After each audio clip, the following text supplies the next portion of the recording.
This more changes as President Trump works to carry out the largest deportation program in history. KSHB Connection is a brand new job shadowing program within the UMKC Communication and Journalism Department.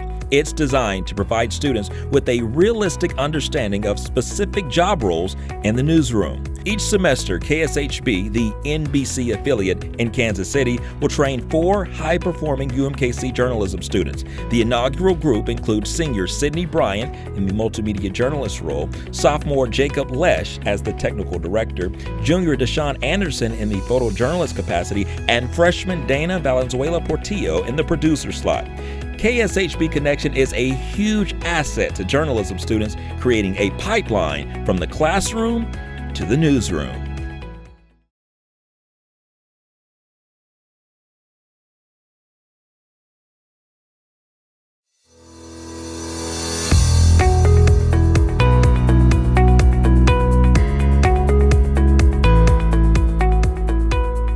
You have no monitor behind you, so you have a side monitor, a left side monitor, and an under the camera monitor. And if you don't like any of that, you can put a monitor in the teleprompter.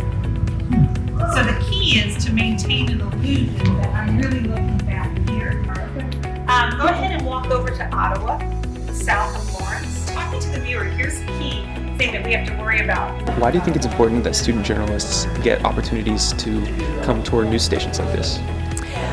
I think there's a lot you can learn just by seeing everything in action. First of all, this is a business that's changing constantly, and I think even if you visited a station 5 years ago, the way we're doing things today would probably still reveal a big difference in how things are constantly changing. So I think that that's, a good thing. I think also that you can kind of see how people react and work together, where sometimes if you're not seeing the behind the scenes and what really goes on, you have a misimpression. I have students come and shadow me sometimes during the day, and I can tell by the questions they ask, sometimes they do have maybe a misrepresentation of the way the day goes and what we do all day and what we don't do during the day. So I can tell that, just by questions sometimes, that until you really get to see behind the scenes and see what we do and how it all comes together, you maybe don't understand. And I don't know if when you see it, it scares you or makes you more excited about it, but at least you know what you're getting into. Thanks for joining us at noon. I'm Kelly Eckerman. We do have breaking news right now. If you had one piece of advice you would tell to journalism students, what would you say? The main thing is, and you probably know this by now, but our skills, people see us talking all the time and they think talking is the big thing. As a journalist, it's the listening. You're only going to get the story straight if you listen, and so listening skills are way more important. I was a super quiet person growing up, and some of the people that I grew up with see what I do for a living and they're like, where did that come from? And it's because when I was a quiet person, I was still listening all the time. And that is one of the biggest skills as a journalist that you have to grasp, is that you need to be quiet and listen and get the story. Then it's time to talk. But and the other thing is that you just have to be super flexible, because it is an ever-changing business. The way we do things, the way we gather the information, the way we transmit the information, it's constantly changing. So you have to be super flexible. There is no point in your career in this business that you can say, got it all down, I know what I'm doing, because tomorrow it changes. So you just have to be super, super flexible.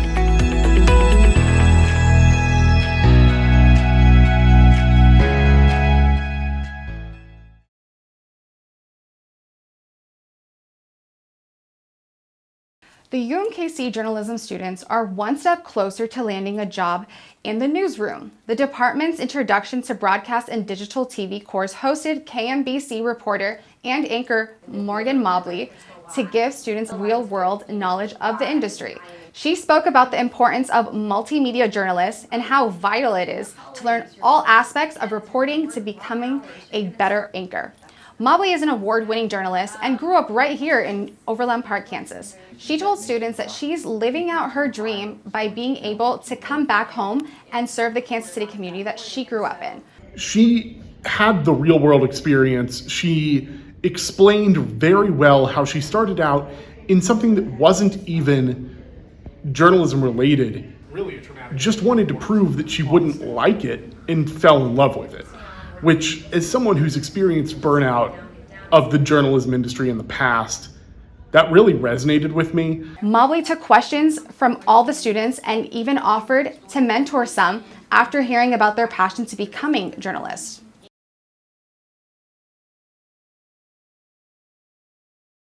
Congratulations are in order for the UMKC debate team.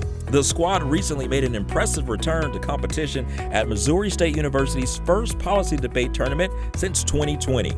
Briley Smith and Fatima Iqbal advanced to the quarterfinals in their division, showcasing their skill and teamwork. Briley also earned the 6th place overall speaker award, and Fatima secured an outstanding 3rd place overall speaker award. A huge congratulations to the duo for their hard work and success. We're proud of their achievements and look forward to more great debates ahead. The UMKC debate team is under the direction of Professor Scott Elliott and longtime advisor Dr. Stephen Mellon.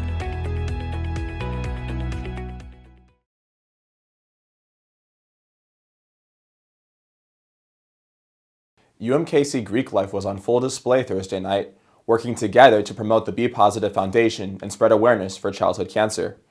In addition to raising more than $5,000, fraternities and sororities gave 2 special children an experience they won't soon forget.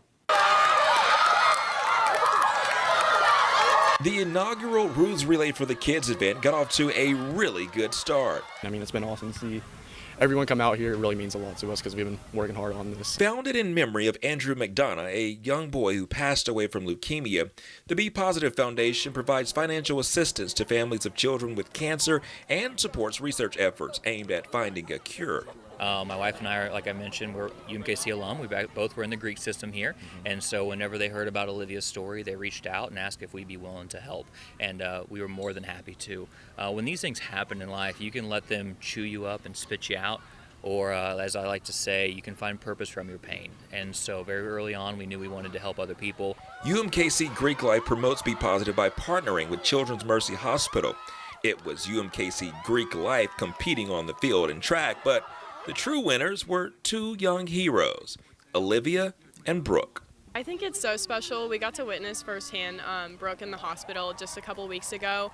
She was doing her chemo radiation treatment, so not only did we get to fundraise for her and the other families in the Be Positive Foundations, but we got to support her emotionally and physically, and so I think it's just so much more about more than just the financial status, but as well as like the impacts that we leave on them as sisters in sororities forever. We had like an initial conversation back in February, and then I'd say around like April, we actually started to form a board to get interviews done, and then throughout the summer we've been working on planning multiple events throughout the semester, and it's all culminated to this, so it's been a blast. Organizers are already planning to up the ante for next fall's event.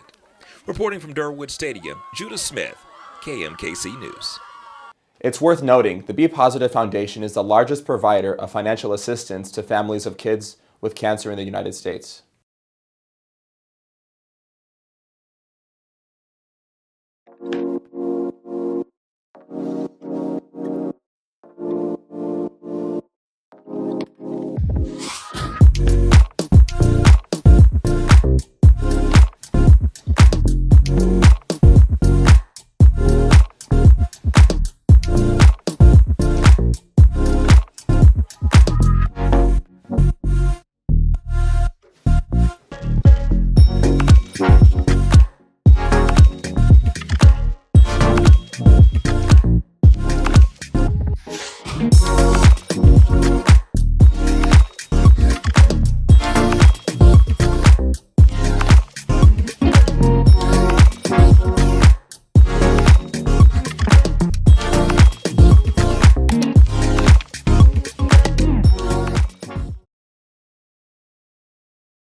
Kansas City Fashion Week, officially taking the runway at Union Station.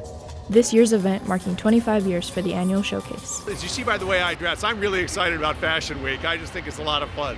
Kansas City has had a rich fashion history since the 1940s, and for one vendor, the desire to design started with a teacher. I went to Paseo High School, and I was a fashion designer there for my senior year, so I did a 8-piece collection. And then one of the vendors that are here, she was actually my fashion teacher in high school. Ronisha Harris is a sophomore at UMKC. She is currently majoring in architectural studies. Years before she decided to design in the realm of architecture, her desire for creating was birthed in the fashion industry by Pamela Lucas. She was a mentee of mine. I taught her back at Paseo Academy, Fine and Performing Arts. That's where we met.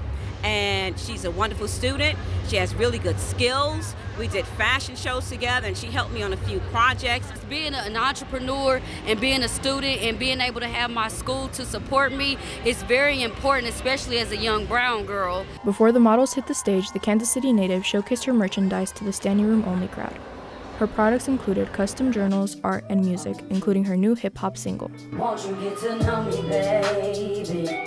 I know that you don't owe me, baby. The music that I make is to support emotional well-being, is to support the healing of those who have been harmed in life and don't know how to heal through their traumas. As she waits on her next big break, Harris says her mantra is greater later. Reporting from Union Station, Dana Valenzuela, KMKC News.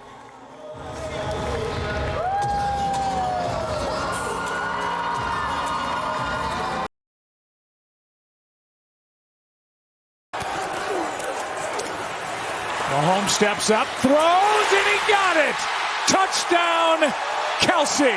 UMKC journalism students are making a difference in the classroom and in the NFL playoffs. 4 high-performing students helped produce ESPN's divisional round playoff game between the Houston Texans and Kansas City Chiefs. Nearly 39 million viewers tuned in as the Chiefs punched their ticket to the AFC Championship, making it the most-watched NFL game ever on ESPN. Freshmen Lily Page, juniors David Lee and Titus Holmes, as well as senior Sydney Bryant, represented the Communication and Journalism Department at Arrowhead Stadium. The crew roamed the sidelines and played key roles in the production of the record-breaking broadcast.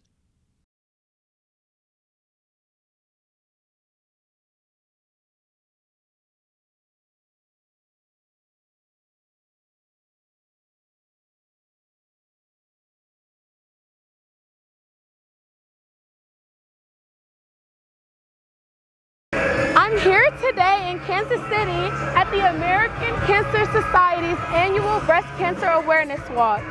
People across the city are wearing their pink as they've gathered here and walking to support Breast Cancer Awareness Month. Every year on the last Saturday of October, the American Cancer Society hosts their Breast Cancer Awareness Walk for those who have lost their lives and women who are currently battling with breast cancer. Supporters across the city have also come to help bring awareness and donate towards the cause. I'm here with the Delta Chi chapter of Zeta Tau from William Jewell College. We just love being here, serving, supporting people. We've known so many people who we've lost to cancer. I lost my aunt to cancer last year. One organizer with the American Cancer Society shared her feelings about the walk. So we probably have between I would say probably 6,000 to 7,000 people here today participating and getting out and walking and here today with us. So we're pumped. That is great. That is great. That is great. It's great to see the community turn out and just to see so many people decide to show up for their loved ones and their friends in their community. The community is proud of the support and accomplishments the American Cancer Society has done. As we walk for a cause, we hope to continue to see the growth in our community. Let's go pink. This is Sydney Bryant with KMKC News.